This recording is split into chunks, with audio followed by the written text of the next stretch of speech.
All right, so let's talk about who is a dependent. And so you have to meet three requirements, three basic requirements, and then there are some sub requirements depending on this last requirement of either a qualifying child or a qualifying relative. So the dependents, the purported dependent has to be um, a citizen of the United States or a resident of the U.S., Canada, or Mexico. Um, the purported dependent must not file a joint return with a spouse. The exception is if no tax liability filing either jointly or separately by the purported dependent would occur. The situation there is where you have a child who is married and they just don't have any income and you're having to support them. Last but not least, this purported dependent must be a qualifying child or a qualifying relative of the taxpayer, and that's usually the big question right there. All right, so to be a qualifying child, the purported dependent must meet the relationship test, the age test, residence test, and support test. So the relationship test says that the purported qualifying child must be the taxpayer's son, daughter, stepchild, an eligible foster child, a brother, sister, half-brother, half-sister, stepbrother, stepsister, or a descendant of any of those relatives, meaning, for instance, like the taxpayer's grandchild. So the son of the taxpayer's son would qualify as a qualifying child because that's a descendant of the taxpayer's son.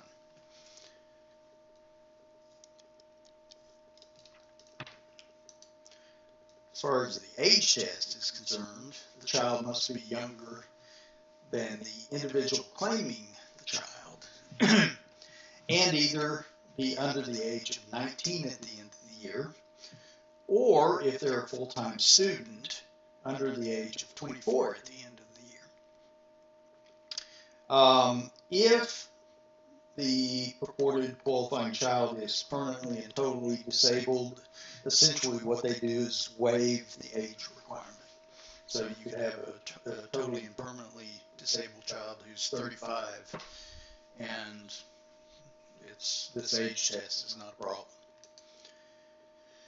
All right, as far as the residence test, the purported qualifying child must reside in the same residence as the taxpayer for more than half the year.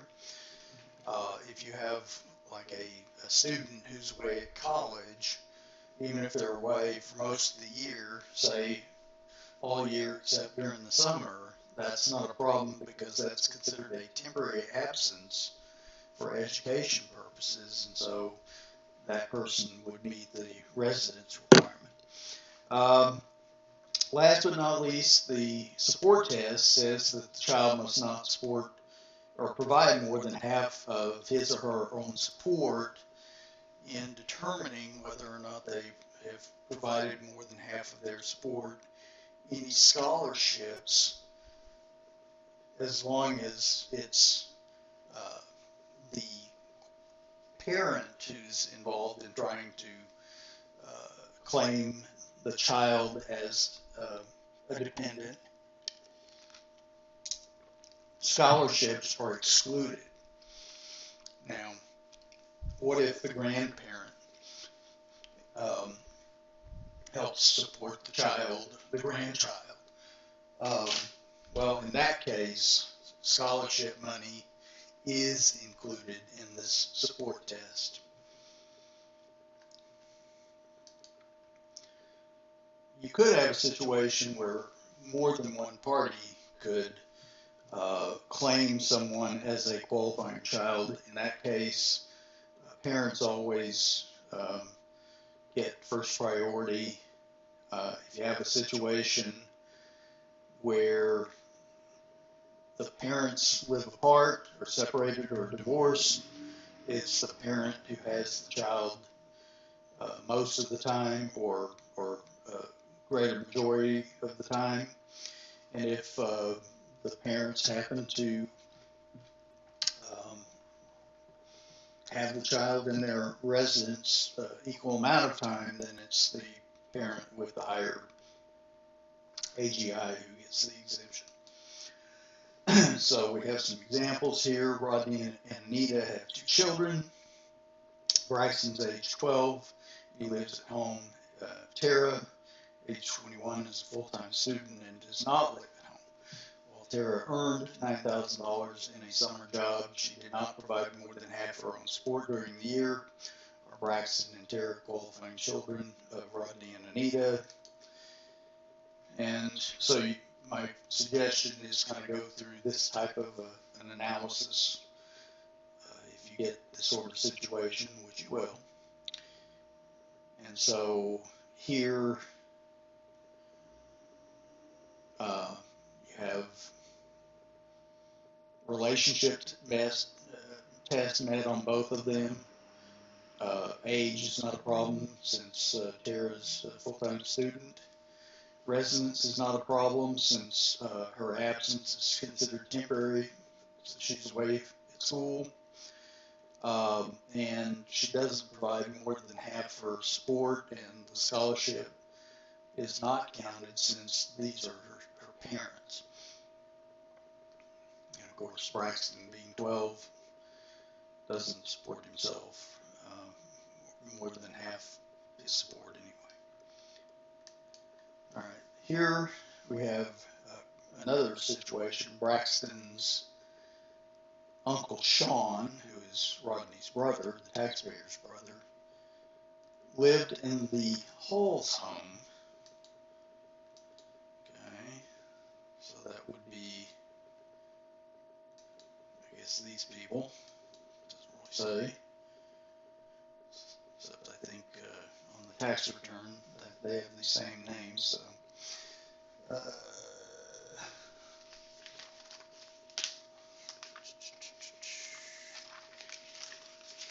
Yeah, at the back of the chapter, there's an example of this, Exhibit 4-11. So that's where they get the name Hall.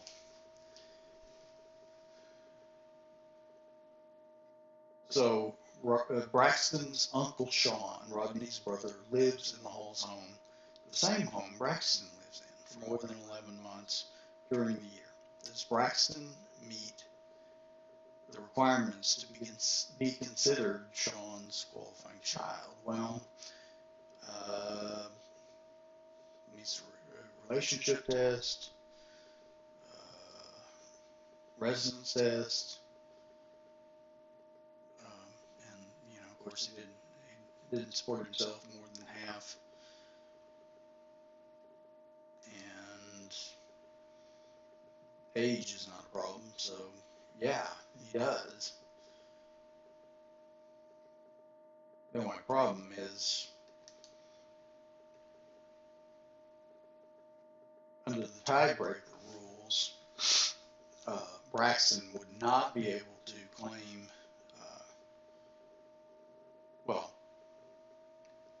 Sean would not be able to claim Braxton as a dependent for the year because Rodney, the taxpayer, gets, and the parent gets to claim him because of the tie-breaking rules.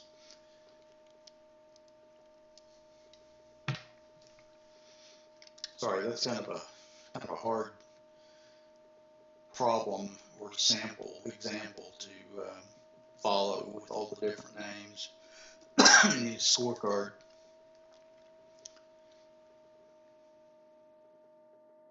All right, so that's qualifying child. What about qualifying relative? Well, in order to be a qualifying relative, you have to meet 3 tests: the relationship test, support test, and gross income test. The relationship test here is broader than under a qualifying child.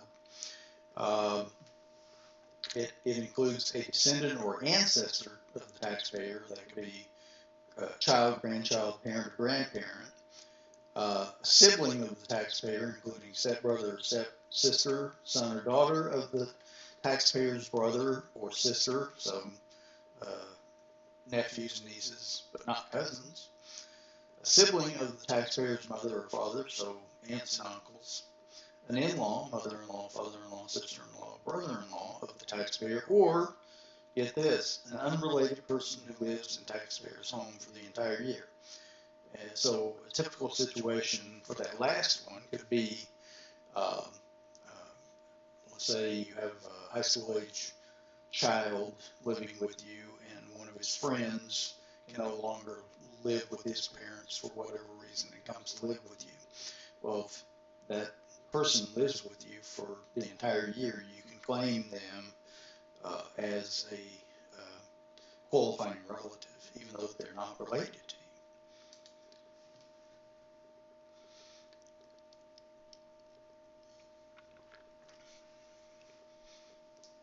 Now,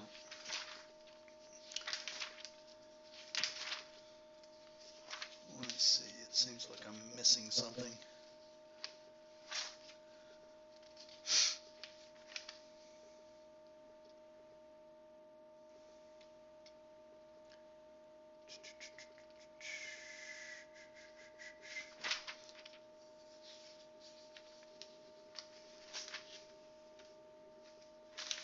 No, not missing anything. Okay, support test. Notice this is different. Taxpayer must pay greater than 1/2 of living expenses of these purported qualifying relatives, so that's different from the qualifying child. Note here that you may have a situation where, let's say you have a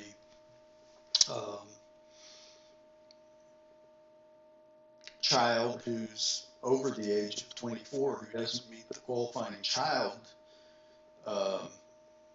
qualifications for exemption. Let's say they're a 25-year-old graduate student, or they're on the 8-year plan or 7-year plan. And so they're over 24, so they can't qualify as a qualifying child, but as long as you pay over 1/2 of the living expenses, you can exclude scholarships when determining that support test, just like you could with the qualifying child situation. And here's the one that catches some.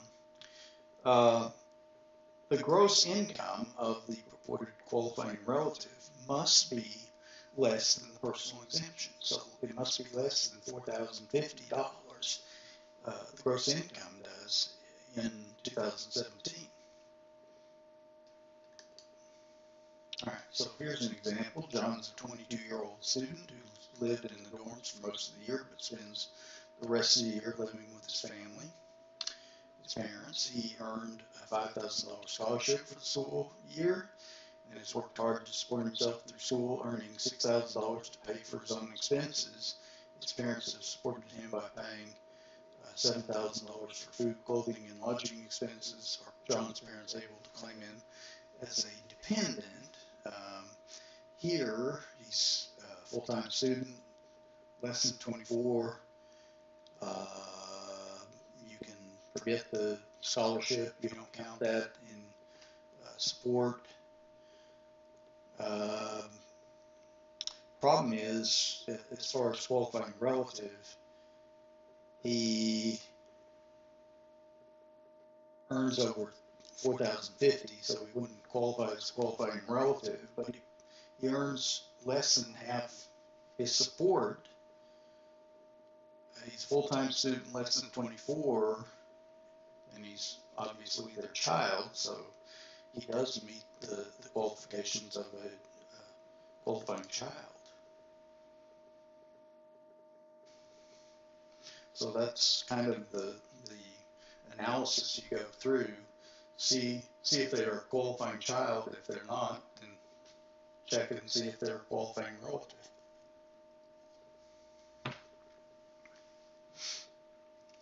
All right, let's talk about filing statuses.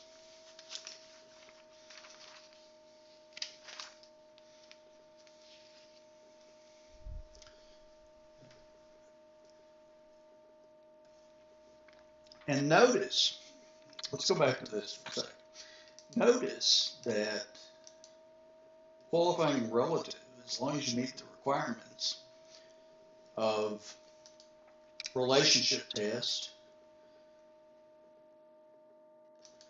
and support test and gross income test, you could have a situation where you have, for instance, a parent or grandparent or a grandchild that doesn't live with you, and as long as you meet the requirements of obviously the relationship test, which you do, and you pay more than one half the living expenses, and the qualifying relative makes less than the personal exemption, they don't have to live with you. It's only that last one that they have to live with you the whole year or any part of the year.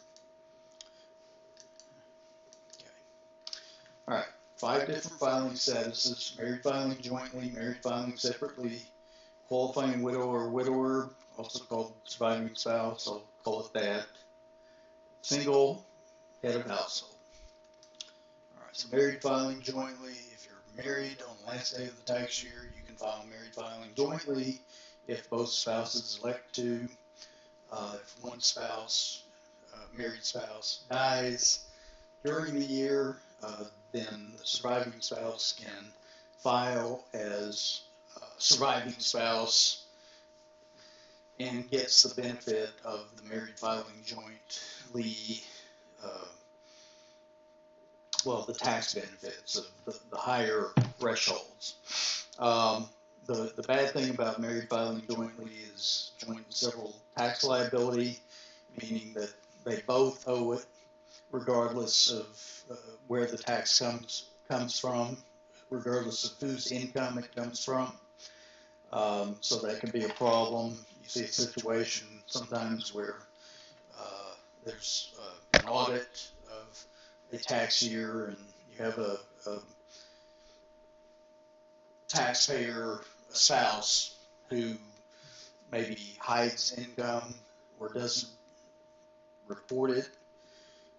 So there's a substantial underpayment or substantial underreporting of taxable income, and the other spouse doesn't know anything about it. You see this a lot, especially in divorce cases, where you have this situation. So that's the downside of married filing jointly. Married filing separately, it's not a good tax planning strategy, but there might be other non-tax reasons, such as the reasons I just mentioned. Let's say you have a spouse who you marry knowing full well that they have tax problems coming into the marriage.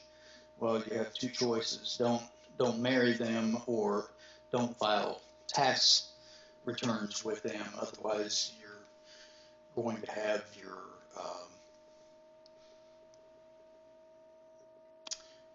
if you file a joint return with them and you get supposed to get a refund, well, that refund is going to get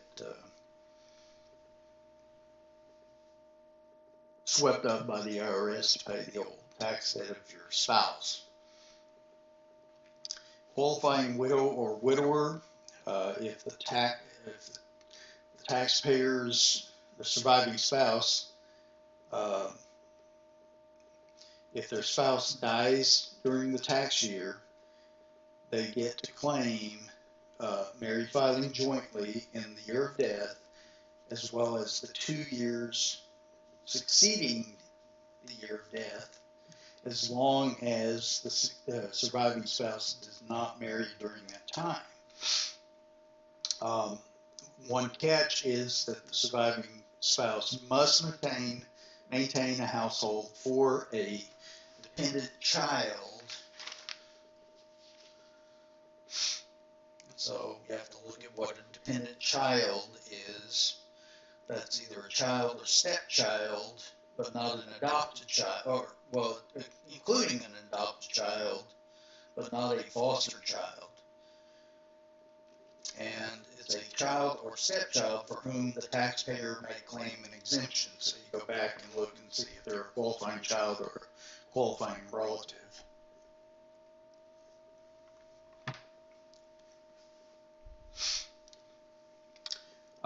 Single means you're unmarried at the end of a tax year, and you're unmarried unless you qualify as head of household. Lastly, head of household. You're unmarried or considered unmarried at the end of the year. You're not a qualifying widow or widower. You pay more than half the cost of keeping up a home during the year, and you lived in the taxpayer's home with a qualifying person for more than half a year. Now, the exception here is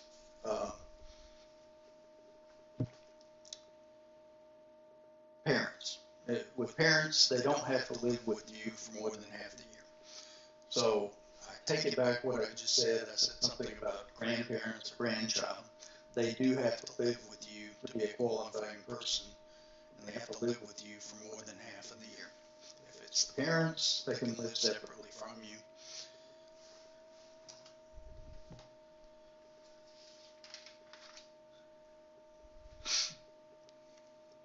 Now, what if you're married, but you're separated? Well, if you're separated for more than, well, at least the last 6 months of that tax year, you can consider yourself unmarried, and as long as you meet the other requirements of head of household, you can claim head of household. And so what they're trying to avoid here is a situation where the taxpayer's spouse has left.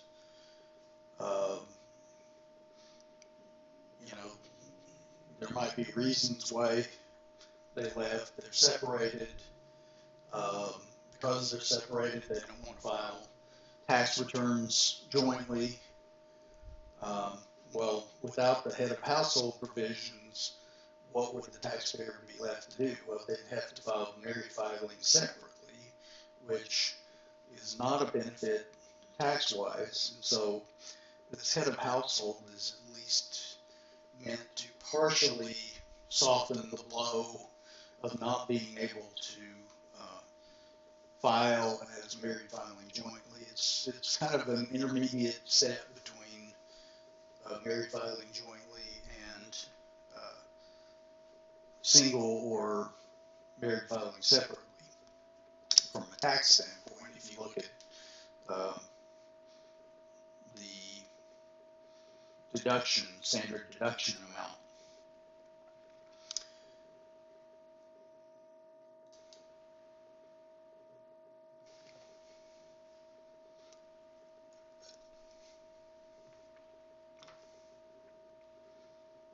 All right, so if you're married at the end of the year, but you're separated for the last 6 months of the year, no problem. You can't file a joint return with the other spouse, obviously. You have to pay more than half the cost of maintaining a household that serves as principal abode for a qualifying child for more than half of the year. And you have to have lived apart from the other spouse for the last 6 months, like I said.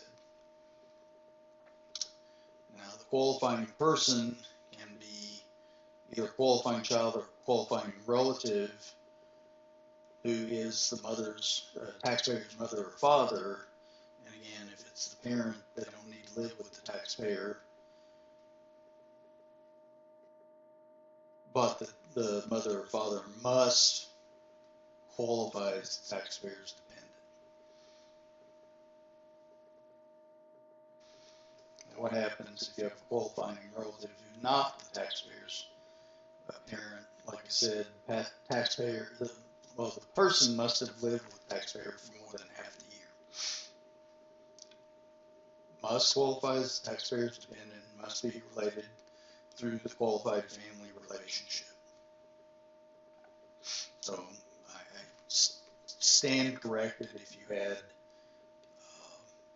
grandparents who you're supporting and you meet all those other requirements, they'd actually have to live with you. It's just the parents, taxpayers' parents, who doesn't have to live with them. All right, so assume that last year Rodney passed away and during the current year Anita did not remarry but maintained a household for Braxton and Tara, her children. Under these circumstances, what would Anita's filing status be? Surviving spouse, qualifying widow. Assume Rodney and Anita divorced last year. During the current year, Braxton lives with Anita and Anita pays all the costs of maintaining the household for herself and Braxton. Under these conditions, what is Anita's filing status? That would be head of household. Assume Sean, Rodney's brother, lived with the Halls. Sean paid more than half the cost of maintaining a separate apartment that is the principal residence of his mother, Sharon, whose gross income is $1,500. Because Sean provided more than half of Sharon's support during the year, and because Sharon's gross income is only $1,500, she qualifies as Sean's dependent. In these circumstances, what is Sean's filing status? Well, head of household again. All right, so that's it for chapter 4. Hope you enjoyed it.